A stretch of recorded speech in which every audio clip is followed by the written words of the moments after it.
شادی نہیں کرتے سفر کے مہینے میں، خوشی کے کام نہیں کرتے. اور حد تو یہ ہو گئی کہ اگر 2 مہینے 3 مہینے پہلے بیٹے کی شادی ہوئی ہو تو بہو کو پہلی سفر کی تاریخ سے پہلے میکے بھیج دیتے ہیں. بولے کیوں، کیا بات ہے، اس میں کیا فضیلت ہے؟ بولے نہیں، ساس بہو ایک دوسرے کی صورت نہیں دیکھ لینا. پہلے سے کوسا دیکھ رہے ہیں آپ لوگ ایک دوسرے کی صورت، پہلے سے کوسا دیکھ رہے ہیں. گھروں کی فساد کی جڑ تو یہی رشتہ ہے ساس بہو کا.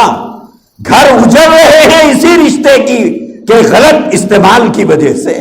بولے یہ 13 دن ساس بہو صورت نہیں دیکھ لینا، اور پھر یہ صرف پہلے سال ہی قاعدہ ہے، دوسرے سال یہ قانون نہیں ہے. پھر بولے شادی کے بعد پہلے سال میں جو سفر کا مہینہ آتا ہے اس میں ایک دوسرے کی صورت ساس بہو نہیں دیکھ لینا، دوسرے سال بولے دوسرے سال دیکھ لے سکتے.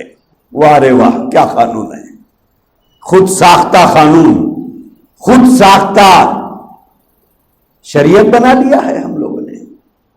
ہمارے لیے دین اور اسلام کی تعلیمات اور احکامات کوئی معنی نہیں رکھتی ہے. ایک تو منحوس سمجھنے کا مزاج، یہ غلط. دوسرے یہ ساس بہو کی چکر میں 13 دن تک شوہر سے دور رکھنے کا جو مزاج، یہ غلط شریعت کے اعتبار سے.